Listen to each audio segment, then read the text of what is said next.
Assalamualaikum warahmatullahi wabarakatuh. Selamat pagi anak-anak. Sekarang kita akan belajar bahasa Indonesia dengan bunyi saya. Bagaimana kabar hari ini? Semua sehat? Alhamdulillah. Baik, sebelum memulai pelajaran bahasa Indonesia pada pagi hari ini, marilah kita berdoa agar kita fokus belajar dan supaya materi pembelajaran pada pagi hari ini dapat mudah kita pahami. Amin ya rabbal alamin. Berdoa dimulai.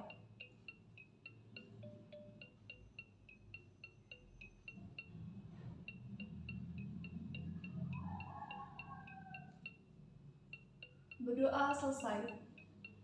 Baik, Ibu akan mengecek kehadiran siswa kelas 9D pada sesi 1. Ada Maulana, Aisyah Gustia, Aliyaf Iki Azahra, Andi Fahrezi, Aprilia Niken, Husna Nurlaili, Dava Andriansyah, Dinda Citra Sakinah, Elista Asandania, Elsa Febri Laurencia, Ira Ramadhani, Laila Fitria, Lydia Olvisa, M. Daniel, M. Farel, M. Feria Alit Saputra, M. Kohar, Muhammad Noval Wijaya, Muhammad Radik, dan Moza Oktriasari. Baik, 20 siswa pada sesi 1 pada hari ini masuk semua ya, Nak? Anak-anak sudah sarapan semua? Ali sudah sarapan? Sip. Daniel belum sarapan? Kok belum sarapan? Sarapan itu penting loh. Nih, ibarat sebuah mobil, kalau belum diisi bahan bakarnya, apakah bisa berjalan? Tentu tidak, bukan? Nah, sama seperti kita juga harus sarapan agar energi kita itu tercukupi, agar kita fokus belajar. Baik, sebelum memulai pembelajaran pada hari ini, Ibu punya sebuah permainan. Namanya tepuk nyamuk. Tepuk nyamuk, gimana tuh Bu permainannya? Baik, simak penjelasan dari Ibu ya. Anak-anak dapat menyimak pertanyaan yang Ibu ujarkan. Contoh, ada berapa nyamuk? Ada berapa nyamuk? Berapa? 3?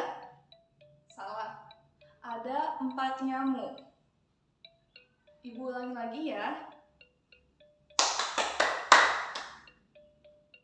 Ada berapa nyamuk? 5? 6? Salah. Ada 7 nyamuk. Ayo, harus fokus. Sebelum belajar kita harus fokus. Makanya Ibu ajak bermain dulu. Ada berapa nyamuk? Ada berapa? 7? Salah, ada 5 nyamuk. Waduh, kok pada salah ya?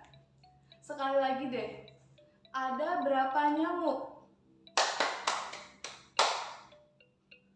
Ada berapa? 4 nyamuk? Benar, 4 nyamuk. Nah, ini temennya udah ada yang benar nih. Masa kan nggak pada bisa? Sekali lagi. Ada berapa nyamuk? Ada 3 nyamuk? Iya benar, ada 3 nyamuk. Untuk yang lain, kok pada diem? Ada berapa nyamuk? Pertanyaan Ibu. Ini temennya yang benar? Benar, jawabnya ada 3 nyamuk dan ada 4 nyamuk. Kenapa bisa gitu, Bu? Jadi kan pertanyaan ibu tadi ada berapa nyamuk? Seharusnya dijawab juga dengan kata kiranya ada nyamuknya. Jadi misal, ada berapa nyamuk? Ada 3 nyamuk bu, ada 4 nyamuk bu, atau 5 nyamuk bu. Itu benar jawabannya. Berapapun jumlahnya, ketika ada nyamuk, kata nyamuk di belakang, itu benar. Sekarang sudah siap belajar ya?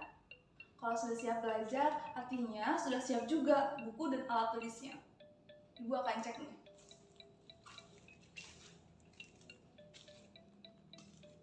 Dava, bawa buku tulis. Sip. Alia, mana buku cetaknya? Iya, sip.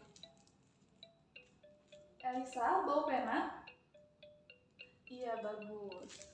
Jadi, dalam belajar itu kita harus siap alat tulisnya. Karena setelah kita menyimak materi dari guru, kita catat materinya. Setelah kita catat, kita baca. Setelah kita baca, kita pahami materinya. Nah, setelah itu kita dapat menyampaikan kepada teman-teman lain. Oh, ternyata seperti ini loh materinya. Ternyata begini loh materinya. Begitu. Ada yang masih ingat pekan lalu kita belajar tentang apa? Iya betul, pekan lalu kita belajar ciri umum teks diskusi, meliputi pengertian dan fungsi teks diskusi. Ada yang masih ingat teks diskusi itu apa? Iya betul, teks diskusi adalah teks yang menyediakan informasi atau opini terhadap sebuah isu melalui dua kacamata yang berimbang, pro terhadap isu atau kontra terhadap isu. Artinya, masalah atau isu yang dihadirkan dalam teks diskusi ini akan dibahas minimal dari sudut pandang, yaitu pro yang mendukung dan kontra yang menentang. Ada yang masih ingat fungsi teks diskusi apa saja? Iya, jadi fungsi teks diskusi itu untuk menanggapi suatu permasalahan atau mengevaluasi suatu permasalahan. Karena bisa saja antara orang yang satu dengan orang yang lain memiliki pendapat yang berbeda terhadap suatu isu atau permasalahan. Selanjutnya kita akan membahas struktur teks diskusi. Sebelumnya, apakah ada yang sudah membaca apa saja struktur teks diskusi? Dava, tahu? Yang pertama, yang pertama ada pendahuluan. Alia, tahu yang kedua? Iya, yang kedua argumen. Dan yang ketiga? Iya, kesimpulan. Jadi, struktur teks diskusi itu ada 3. Yang pertama, pendahuluan. Yang kedua, argumen. Dan yang ketiga, simpulan. Pada bagian pendahuluan itu biasanya berisi pernyataan-pernyataan yang akan dibahas lebih lanjut pada argumen. Lalu pada argumen itu berisi tanggapan yang mendukung atau pro dan yang menentang atau kontra terhadap isu. Sedangkan pada simpulan berisi pernyataan yang menegaskan bahwa misal saya setuju dengan isu yang dibahas atau saya tidak setuju dengan isu yang dibahas. Jadi hari ini kita belajar struktur teks diskusi. Ada 3. Apa yang pertama? Ya, pendahuluan. Yang kedua, argumen. Dan yang ketiga, simpulan. Jadi kalau bagian teks diskusi yang berisi opini atau pendapat yang mendukung atau yang menentang, itu bagian apa? Iya, argumen. Kalau bagian teks diskusi yang berisi pengantar atau pengenalan singkat mengenai isu yang akan dibahas, itu bagian pendahuluan. Sedangkan yang berisi pernyataan penegasan bahwa setuju atau tidak setuju dengan isu yang dibahas, simpulan. Baik, ada yang masih bingung atau ada yang ingin ditanyakan terkait struktur teks diskusi? Ada yang ingin ditanyakan? Cukup? Baik, jika tidak ada, Ibu akan memberikan tugas atau pekerjaan rumah. Anak-anak dapat melihat bukunya pada halaman 113. Di sana tertera 10 soal pilihan jamak terkait materi teks diskusi. Kerjaan dikerjakan di buku masing-masing, ditulis yang rapi. Ibu akan bahas pada pekan depan. Baik, jika tidak ada yang ditanyakan lagi, Ibu cukupkan pembelajaran pada pagi hari ini. Tetap semangat, tetap jaga kesehatan, jaga kebersihan kelas, dan jangan pernah lelah untuk belajar. Ibu akhiri, wassalamualaikum warahmatullahi wabarakatuh.